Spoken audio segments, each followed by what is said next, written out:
Welcome back to SnowRunner, guys, and today we're going to be having a look at a 2020 Jeep JL Rubicon mod. Now, this one is a four-door, as you can see, and there's a lot of interesting upgrades that go beyond the sort of stock-level Jeep that you see here, at least in terms of body. Now, already you can tell it's definitely got somewhat of a lift on it. Not sure how high the lift actually is, but at least looking at the tires right now in terms of realism, they look like they're probably around the range of a 37, although that could be proven wrong once we get into the garage, because I'm not quite sure how this mod has been scaled. But there should be a lot of customization options to go through, so let's go ahead and fire it up and run inside and see what it's like. Now, let's also switch into the interior view real quick, and as you can see, the dash doesn't really work per se, but everything is here. And actually, what's cool about this is that if you've been inside a JL or a Gladiator Rubicon, this looks fairly similar, and the rear view mirrors and, the rear view mirror and the side view mirrors also work. So we're gonna go ahead and go into the customization now, and you start with a 2-liter turbo, which gives you a A- power to weight rating.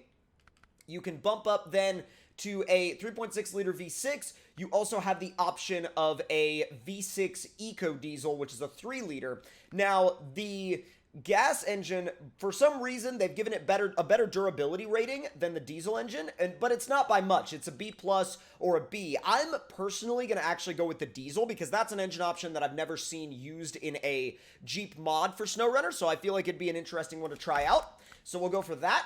And then we have, obviously, your stock, your freeway gearbox, and your SnowRunner gearbox. We're going to use the SnowRunner gearbox for now, and then we're going to switch to the freeway when we obviously go to do the bridge jump test. Now, you have two different suspension options. Medium, which is already lifted a decent amount, and then you also have high, which is lifted, like, a really good amount. That's kind of if you want to make it into a Jeep that could go down the highway, but still take on some rock crawler trails. So, oh my god, I was way off. So I ballparked that these would be about a 37. They're actually a 43. So that just shows you how they're scaled. But you do have an interesting range of tires. You have all in 43. You have Nitto Trail Grapplers, Cooper Discoverers. You have Creepy Crawlers. You have KM2s, Maxxis Trepadors, new tires, which someone will be able to identify the tread pattern on those. I'm not quite sure, and I don't want to name it by the wrong tread pattern, but for whatever reason, those say 43. But do they look like they're the same size as the other ones? I don't think so. Yeah, I don't think so. Now, those do look like a 37. Those look more like a 40 to 42. I'm not sure about calling everything a 43. It just seems a little bit off for me. But, oh, also, those don't line up with the wheels. Although I'm sure that you'll be able to change out the wheels a little bit later on just to make sure everything lines up. But I am going to go with... I think I'm actually going to go with the... let's go actually with the Coopers. That's a different kind of tire that I don't think I've ever really used much on anything in SnowRunner, actually. So we'll do the Autonomous Scout Winch, and we will do the... we'll do the tire rack in the back, and then all of these will unlock. Okay, I see. Spare wheel and spare tire. There we go. And then frame add-ons. Now you can do the entire Fab 4's body kit, which comes with basically a windshield surround, light pods, a very interesting and kind of wacky looking bumper. That's completely up to you guys to decide on whether or not you find that visually appealing.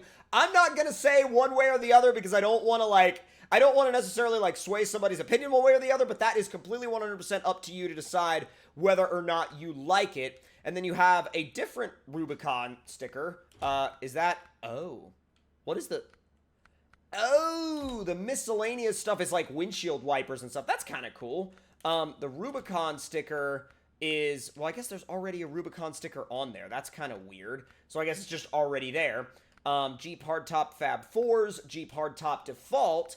And then you also have tools, which bring along like 200 repair points, 1 spare wheel, and only 80 points of fuel. So that's not a lot, but if you wanted to use this in sort of a realism-based format, you could. You could. Let's see. I don't know what... Oh, okay, Sidesteps. Let's see. Cut wheel arch extender. That's really cool. Wheel arch extender with bolts. And then stock wheel arch extender. And then let's do the cut ones. cut fenders, basically. Let's see, gray hard doors, blue hard doors, Fab Fours doors with the entire Fab Fours graphic. Oh my god, there's so much going on here. So much. I'm going to do the tube doors because I actually really dig them. We'll do the snorkel.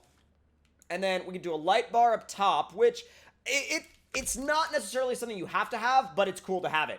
And if you decide not to go with the Fab Fours stuff, you actually do have a really cool winch bumper here with two D-rings and a winch, and also some built-in light pods, which is really, really cool. So we've got the grid off-road wheels there, and then we've also got these, I believe they're Rockstar wheels. He says they're Rockstars, but that depends on whether or not they actually are. And they probably are. I have no reason to believe they wouldn't be, but oh, I see. So the standard paint job has that Fab Fours Rubicon decal on the hood, but you can actually take that off and then you can install the matching doors as you go along. I gotcha. Okay, so that's actually not a bad way to do things, and I really like how they did that, actually. I'm going to go with this sort of like orange yellow, like a deep yellow with a little bit of an orange tint to it. And then, oh, you don't have any interior customization, which means we can't install beans. But without any further ado, let's go ahead and drive it and see what it's like out on the trails, out in the dirt, and out in the mud. And we're also going to be sure to test it in the rocks, because we really can't have a JL Rubicon and SnowRunner without testing it in the rocks. Now, I have no idea if this thing has been tested or has even been put in line for testing for console mods.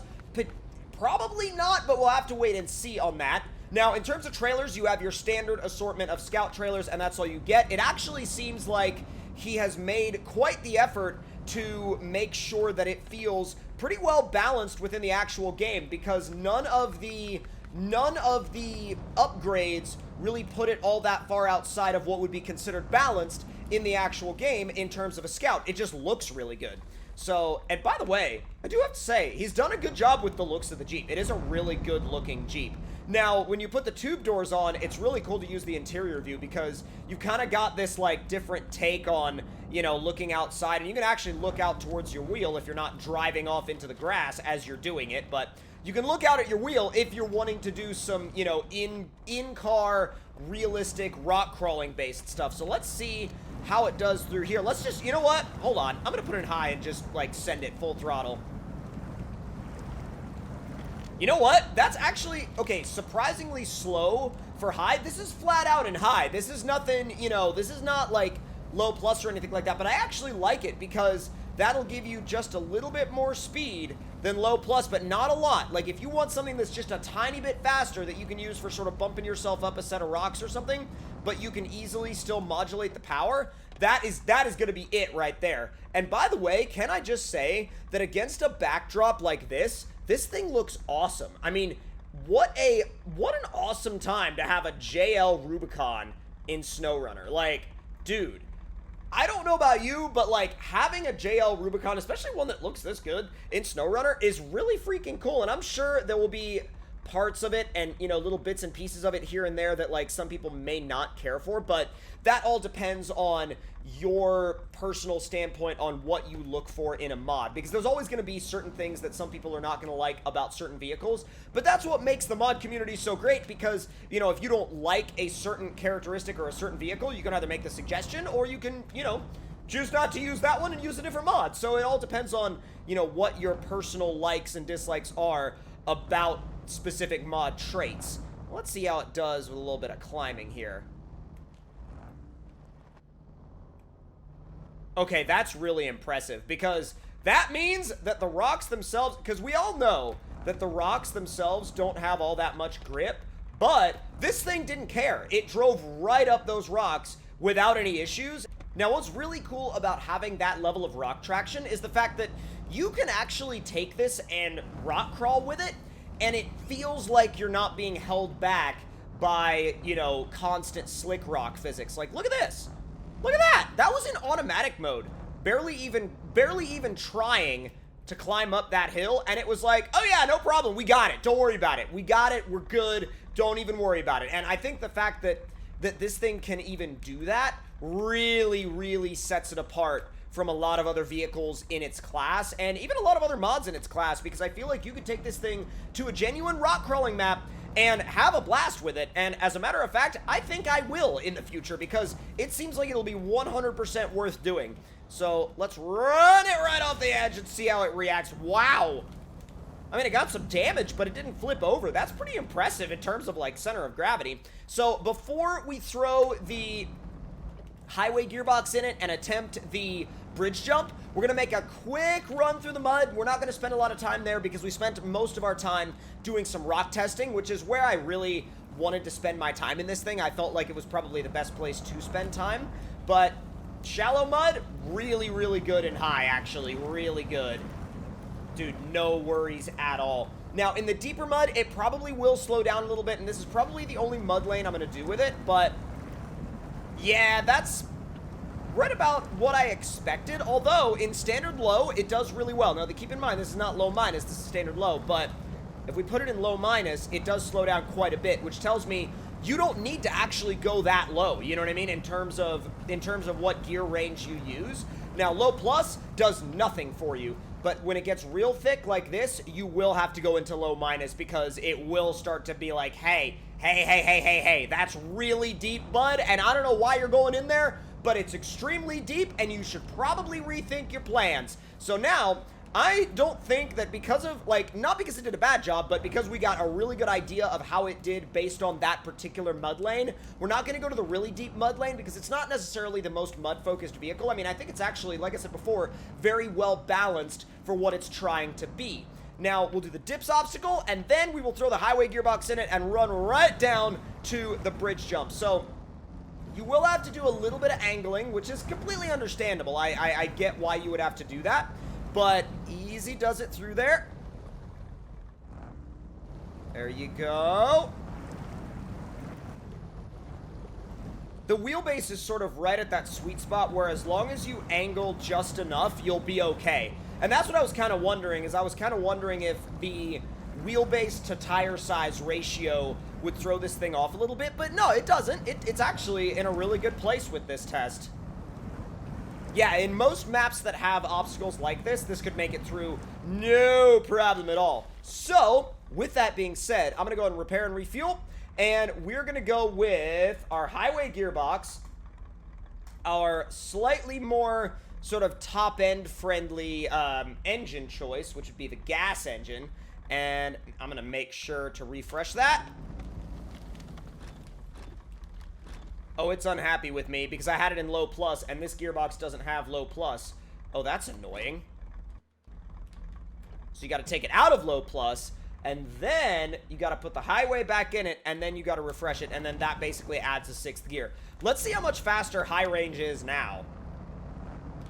God, like, not much faster at all. So it seems like all that actually does is add an extra gear in automatic mode and maybe changes the ratios a little bit in automatic, but doesn't actually feel like it changes the ratio for high.